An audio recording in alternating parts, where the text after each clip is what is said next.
Hello नमस्कार दोस्तों, मैं प्रदीप कुमार आप सभी का शिवनारी अकेडमी में स्वागत करता हूं। दोस्तों, मैंने लक्ष्मीकांत का चैप्टर 2 संविधान का निर्माण जो चैप्टर स्टार्ट किया है, तो उसके सीरीज में ये थर्ड सीरीज है दोस्तों। तो आज हम इसको कंप्लीट कर देंगे। आइए देखते हैं कि इसमें हमें क्या क्या जानना है।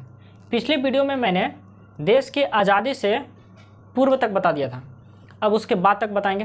तो जैसा कि हम सब जानते हैं कि देश हमारा 15 अगस्त 1947 को आज़ाद हो गया। तो 15 अगस्त 1947 के बाद जब आज़ाद हुआ मेरा देश, तो उसके बाद क्या हुआ, हमारे देश का 2 भाग हो गया, एक पाकिस्तान और एक हिंदुस्तान। ठीक है दोस्तों। तो जो पाकिस्तान के संविधान सभा के सदस्य थे, पहले तो एक ही थे ना दोस्तों, सिर्फ और सिर्फ हिंदुस्तान। तो कितने थे टोटल मेंबर, मैंने बताया था पिछले वीडियो में 389। यदि आपने उस वीडियो को नहीं देखा है तो इस वीडियो के डिस्क्रिप्शन में मैं उसका लिंक डाल दूंगा दोस्तों, आप जाकर वहाँ से देख सकते हैं। तो 389 थे। और जब देश बट गया तो उसके बाद क्या हुआ दोस्तों, उसके बाद इसके सदस्य अलग हो जाएंगे। तो जो इसके सदस्य अलग होते हैं दोस्तों, उसके बाद जो हमारा संविधान सभा बनता है, तो कितने सदस्यों का होता है, 299 कुल हमारे पास टोटल कितने मेंबर बच जाते हैं दोस्तों, 299। और 299 में ब्रिटिश भारत से, जैसा कि मैंने बताया था, ब्रिटिश भारत से आए थे, रियासतें से आए थे, मतलब राज्य रजवाड़ा, तो वहाँ उसमें बच जाते हैं 70। जब शुरू में बताया था तो उसमें कितने थे, 93, याद रखिएगा दोस्तों। तो इसके कुछ अब क्या होता है कि 22 जुलाई 1947 को राष्ट्रध्वज को स्वीकार किया जाता है कि हमारा तिरंगा जो है इस प्रकार होगा। पहले क्या होता है, डिस्कस चलता है कि मेरा तिरंगा का कैसा होगा, क्योंकि एक डेमोक्रेटिक कंट्री हो या मोनार्की हो, एक यूनाइट होने के लिए एक तिरंगा बहुत ही महत्वपूर्ण चीज़ है। आज आप कहीं भी जाएंगे, यदि आप हिंदुस्तान का तिरंगा अगर फहरा देते हैं तो लोग समझ जाएंगे कि हिंदुस्तान से, तिरंगा से बहुत सारे लोग जानते हैं। तो राष्ट्रध्वज एक जरूरी चीज़ है, राष्ट्रवाद का प्रतीक भी है। तो 22 जुलाई 1947 को स्वीकार किया गया था, और उसके बाद क्या होगा, 15 अगस्त 1947 को वही तिरंगा फहराया जाएगा। अब देखिए, मई 1949 में क्या होता है दोस्तों, राष्ट्रमंडल का सदस्य भारत रहता है। अब राष्ट्रमंडल क्या होता है, आज भी जानते हैं कि राष्ट्रमंडल खेल होता है। अब राष्ट्रमंडल होता क्या है, कैसे समझिए। एक समय था दोस्तों जब कहा जाता था कि ब्रिटेन का कभी सूर्यास्त नहीं होता है।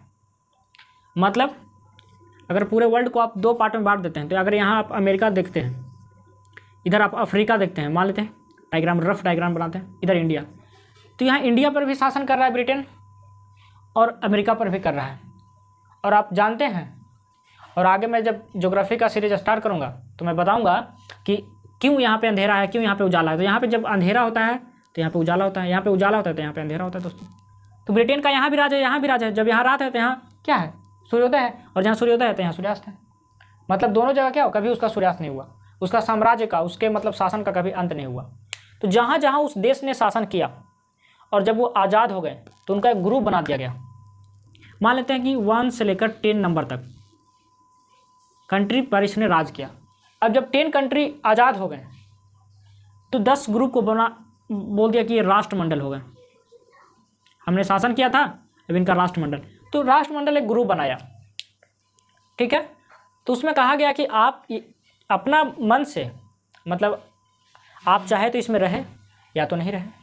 तो भारत ने तय किया कि हम क्या है, एक साझेदारी के रूप में हम आगे बढ़ेंगे, देश दुनिया से जुड़ेंगे। ये जरूरी थोड़ी है ना कि राष्ट्रमंडल में हम जुड़ गए तो इसका मतलब मेरे ऊपर ब्रिटेन का अभी भी प्रभाव है, ऐसी बात नहीं थी। तो नेहरू जी ने स्वीकार किया कि नहीं, हमें इसका सदस्य रहना चाहिए। अब देखिए, 24 जनवरी 1950 को राष्ट्रगान और राष्ट्रगीत दोनों स्वीकार किया जाता है। आप जानते हैं हमारे देश का राष्ट्रगान क्या है, जन गण मन, और राष्ट्रगीत क्या है, वंदे मातरम, सुजलाम सुफलाम। तो यहाँ पे क्या हुआ कि राष्ट्रगीत होगा और राष्ट्रगान 24 जनवरी 1950 को स्वीकार किया गया। कब स्वीकार किया गया, 24 जनवरी 1950 को। और जनगणना के बारे में आप जानते हैं कि रविन्द्रनाथ टैगोर ने इसकी रचना की थी, और वो 2 देश की रचना किए थे दोस्तों। एक बांग्लादेश के भी जो राष्ट्रीय गीत है, राष्ट्रगान जो है, अमार सुमार बांग्ला, उसका भी रचना कौन किए हैं, रविन्द्रनाथ टैगोर। और राष्ट्रगीत जो है उसका बंकिम चंद्र चटर्जी ने किया है। और ये कहाँ से लिया गया? आनंद मठ से, याद रखिएगा। आगे देखते हैं। डॉक्टर राजेंद्र प्रसाद को राष्ट्रपति नियुक्त किया जाता है, सॉरी इलेक्ट किया जाता है। नियुक्त, उनको राष्ट्रपति क्या कर दिया जाता है? चुना जाता है। किसके द्वारा? संविधान सभा के द्वारा। देखिए दोस्तों, ये पूरे संविधान सभा है।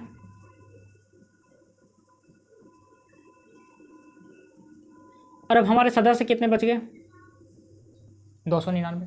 तो 299 लोग जब वोटिंग होता है तो राजेंद्र प्रसाद के पक्ष में वोट देते हैं और क्या हो जाते हैं? ये विजयी हो जाते हैं, मतलब चुने हुए राष्ट्रपति बनते हैं। 24 जनवरी 1950 को, ये डेट 24 जनवरी को ही है दोस्तों, याद रखिएगा। 24 जनवरी को संविधान सभा की अंतिम बैठक होती है। अगर आपसे पूछ लिया जाए कि संविधान सभा की अंतिम बैठक कब हुई थी, तो आप याद रखिएगा 24 जनवरी जैन 1950।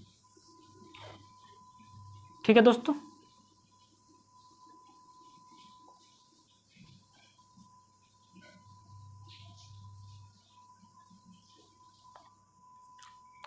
फिर क्या हुआ दोस्तों?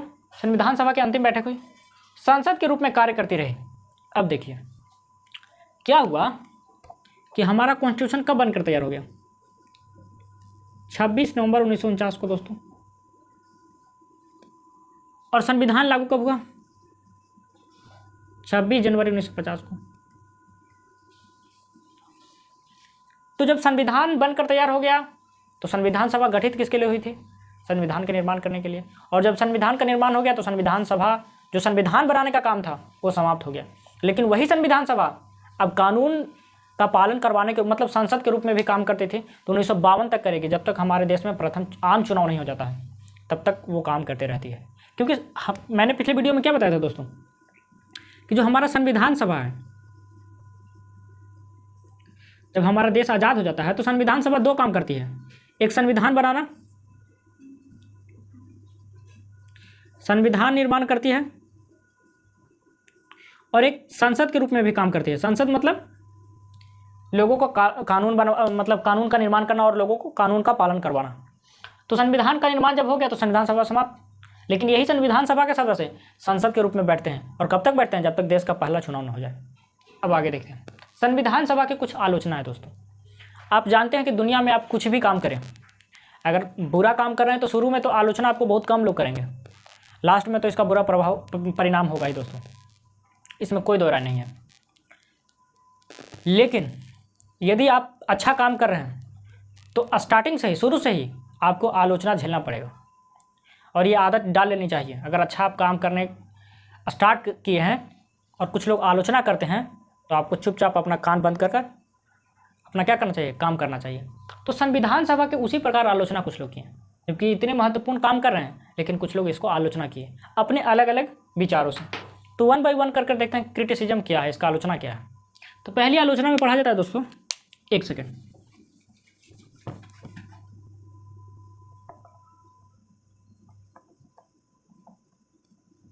देखिए दोस्तों, यह प्रतिनिधि निकाय नहीं था। इसका मतलब क्या हुआ? प्रतिनिधि निकाय का मतलब होता है कि यहाँ जो बैठे हुए लोग थे, ये जो संविधान सभा है दोस्तों, ये लोगों को रिप्रेजेंट नहीं कर रही थी। उस समय हमारे देश में क्या था? 10 लाख नागरिक पर एक संविधान सभा का मेंबर्स इलेक्ट हुआ था दोस्तों। लेकिन उस समय सभी लोगों को वोट देने का अधिकार नहीं था, ये बात सही है। तो इसी आधार पर उन लोग कहते हैं कि ये जो प्रतिनिधि निकाय नहीं है, एक सीमित लोगों के द्वारा चुना गया है, बहुत ही सीमित लोग इसमें वोट दिए हैं, और उन सीमित लोगों के द्वारा ही एक प्रतिनिधि क्या है? संविधान सभा में चला गया। लेकिन आप उस समय की परिस्थितियां देखें, ये जितने भी आलोचना करेंगे दोस्तों, इसमें से 95% से ज़्यादा वही अंग्रेज रहेंगे जो यहाँ पे तो ज्ञान देंगे खूब बड़े बड़े, ये नहीं है वो नहीं है, लेकिन वो कितने इस देश को शोषण करते हैं आप और हम सब लोग जानते हैं। तो कहते हैं कि प्रतिनिधि निकाय नहीं है। लेकिन समय देश के हालात देखिए कि एक तरफ जब देश क्या हो रहा है, दंगों से पीड़ित है, देश में अशिक्षा ज़्यादा है, देश में कुछ लोग चुनाव के बारे में, कुछ लोग मतलब जानते ही नहीं हैं क्या लोकतंत्र होता है, कैसे चुनाव होता है, पैसा नहीं है। तो उन सभी परिस्थितियों को अगर सामने रखकर देखा जाए तो हमें लगता है कि जिस हिसाब से संविधान सभा में चुने हुए लोग थे वो ठीक थे, क्योंकि उस टाइम पे आपको परिस्थितियाँ देखना होगा। जैसे आप देखें, आज यदि आप देखते हैं कि भारत और पाकिस्तान बट गए, पर उसके कुछ कारण रहे होंगे, उस समय परिस्थितियाँ ऐसी रही होगी कि एक अंतिम यही ऑप्शन बचा होगा। ठीक है दोस्तों, तो उसी प्रकार यहाँ पे ये ठीक है कि प्रतिनिधि निकाय नहीं था, लेकिन परिस्थितियाँ आप देखेंगे तो ऐसी बात नहीं है। तो इसका हम क्रिटिसिज्म को क्या कर लिया, हम लोगों ने पढ़ लिया। आगे देखते हैं। आगे कहते हैं कि संप्रभु का अभाव था। संप्रभु का अभाव, मैंने सोवरेनिटी का बताया है दोस्तों। संप्रभुता का मतलब होता है कि एक्सटर्नल और इंटरनल, यदि आप अपने निर्णय लेने के लिए स्वतंत्र हैं तो संप्रभु हैं। तो उनका राय था कि ये जो कैबिनेट मिशन बना है, सॉरी, ये जो संविधान सभा बना है दोस्तों,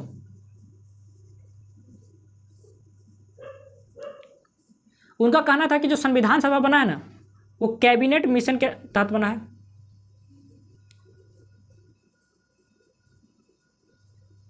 उनका कहना था कि कैबिनेट मिशन के प्रपोजल मतलब प्रस्ताव पर बना है, और कैबिनेट मिशन था अंग्रेजों का, और अंग्रेजों ने इसको संविधान सभा का निर्माण किया।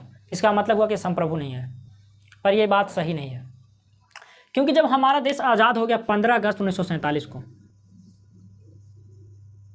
और हमारा संविधान बनकर तैयार हुआ 26 नवंबर 1949,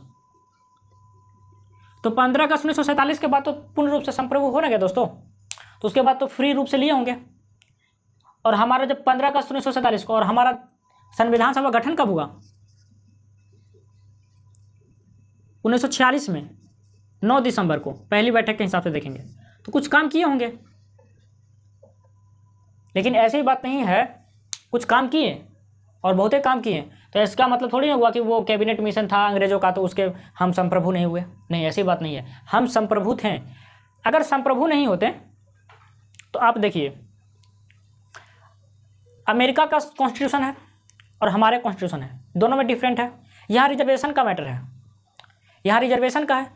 तो अगर संप्रभु नहीं होते तो यहाँ रिजर्वेशन क्या है, हम अपने विचारों से लिए, हम अपने सोच बोझ से लिए कि नहीं मेरे देश में किस चीज़ की ज़रूरत है, उस हिसाब से मैंने कॉन्स्टिट्यूशन में अपना क्या किया, लिख दिया।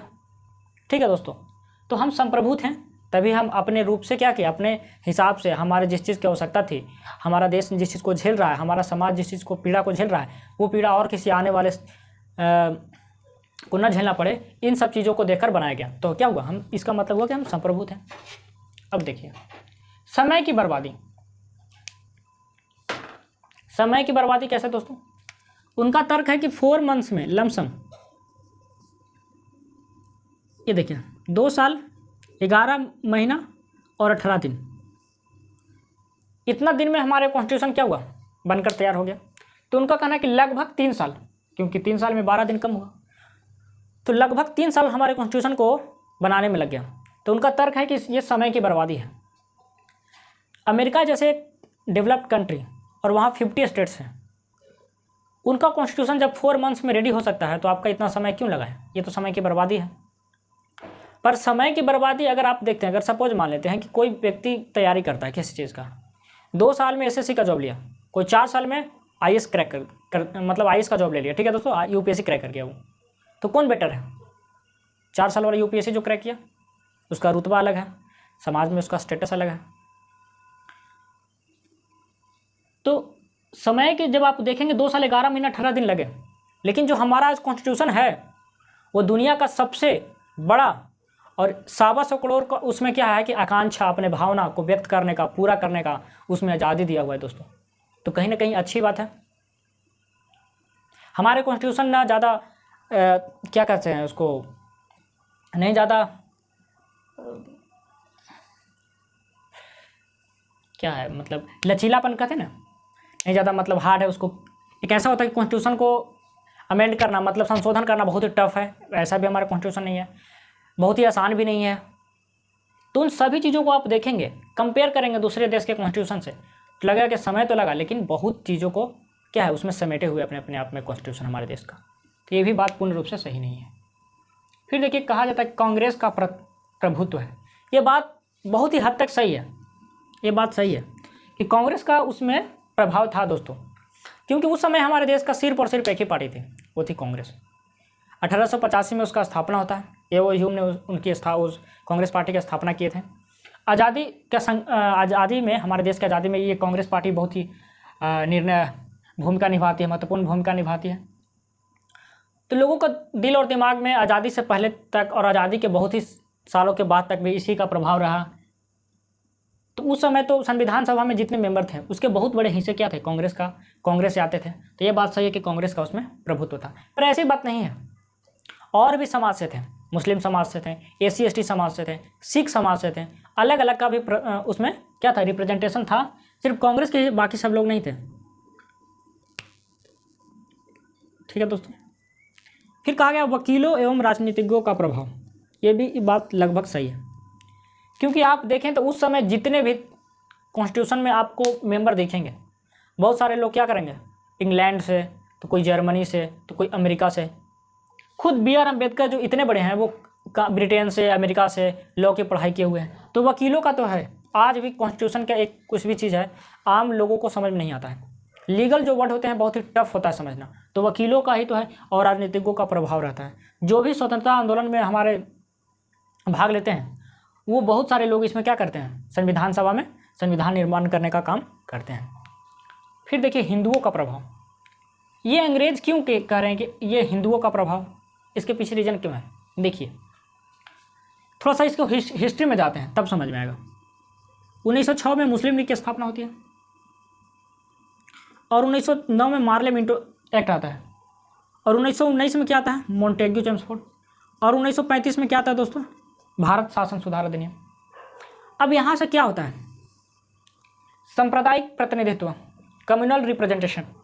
अब कम्युनल रिप्रेजेंटेशन का मतलब होता है हिंदू है तो उसको हिंदू ही वोट देंगे, मुस्लिम है तो मुस्लिम ही उसको वोट देंगे, सिख है तो सिख ही उसको वोट देते हैं, उसको कहते हैं कम्युनल रिप्रेजेंटेशन। तो इन लोग शुरू से ही बनाते हैं 1909 से 1935 तक। और फिर क्या कहते हैं कि ये हिंदुओं का प्रभाव है इसमें, लेकिन ये भी बात सही नहीं है, क्योंकि इनको दिमाग में क्या आता है, हिंदू मुसलमान शुरू से ही आता है। शुरू से ही आप देखेंगे तो इन लोगों के दिमाग में रहेगा, अंग्रेजों के दिमाग में ये बात हमेशा रहता है। और शुरू से इसलिए रहता है क्योंकि अगर आंदोलन 5 लोग अगर मिल जाएंगे, किसी इस मार्कर को तोड़ना आसान होगा, लेकिन एक व्यक्ति को दे दिया जाए तो तोड़ना क्या होगा, कठिन हो जाएगा। तो उसी प्रकार उन्होंने क्या किया, शुरू से ही दिमाग में रखा। तो उन्होंने जाते जाते भी कह दिया कि ये जो संविधान सभा है वो क्या, हिंदुओं का प्रभाव एक संस्था। लेकिन ऐसी बात तो नहीं है, इसमें मुस्लिम भी थे, इसमें सिख भी थे, इसमें क्रिश्चियन भी थे, और इसमें बहुत सारे लोग आते हैं, समुदाय से आते हैं। तो ये बात भी पूर्ण रूप से सत्य नहीं है। ये आलोचना के रूप में था दोस्तों हमारे संविधान सभा के द्वारा, संविधान सभा के बारे में लोगों के द्वारा। लेकिन इन सभी बातों को कुछ हद तक सही है, कुछ हद तक गलत है। ठीक है दोस्तों, तो ये जो संविधान का निर्माण था दोस्तों, ये चैप्टर कंप्लीट हो गया। आगे हम फीचर्स ऑफ कॉन्स्टिट्यूशन, हमारे संविधान की क्या विशेषता है, उसको हम लोग डिटेल से डिस्कस करेंगे। तो ये वीडियो यहीं तक समाप्त करते हैं दोस्तों। यदि वीडियो आप लोग को अच्छा लगे तो लाइक करें, शेयर करें, सब्सक्राइब करें, और इसके डिस्क्रिप्शन में इंस्टाग्राम के लिंक है दोस्तों, आप वहां जाकर मुझे फॉलो कर सकते हैं। और कमेंट कर ज़रूर बताएं दोस्तों कि वीडियो कैसा लगा। बहुत बहुत धन्यवाद।